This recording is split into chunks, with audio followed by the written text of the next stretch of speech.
Guys, இன்றைக்கி இந்த வீடியோவில் என்ன பார்க்க போகிறோம்னு பார்த்தீங்கன்னா, நருட்டோட 5 சோகமான டெத்தை பற்றி தான் கைஸ் பார்க்கணும். அதுக்கு முன்னாடி வீடியோக்கு லைக் பண்ணிட்டு சப்ஸ்கிரைப் பண்ணிட்டு பாருங்கள் கைஸ். 5th பிளேஸில் பார்த்தீங்கன்னா நம்மளோட யாகியோட டெத்தாக இருக்குது. யாகியோட டெத்தை பிறகு நாக்டோ ரொம்ப வருத்தமாக இருப்பாருங்க கைஸ்.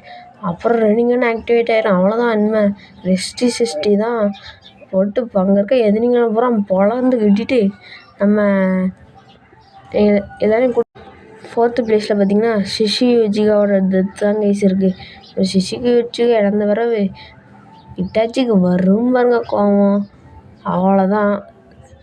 எம்எஸ்ஆனுங்க ஆக்டிவேட் ஆயிருங்க இட்டாச்சிக்கு. 3rd பிளேஸில் பார்த்தீங்கன்னா நம்ம ஜிராயா டெத்தாக இருக்குது. ஜிராயா சாகும்போது மனுஷன் என்ன சொல்லிட்டு சாவார் தெரியுமா?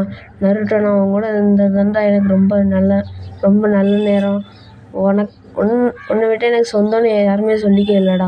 என்னோடய ஸ்டூடெண்ட்ஸ் கூட இறந்துட்டாங்க. இப்போ நீ தாண்டா எனக்கு சொந்தம். இப்போ என் பிளேஸில் ஒருத்தர் இருக்கணுமே, அது நீ தானடா நருட்டோ அப்படின்ட்டு.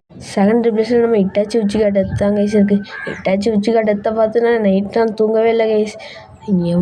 லீஃப் வில்லேஜுக்காக எல்லாத்தையும் பண்ணிட்டு தன்னை ஒரு கொலகாரன் அந்த மாதிரி பேரெல்லாம் வாங்கிக்கிட்டு செத்துருப்பாருங்க கைஸ்.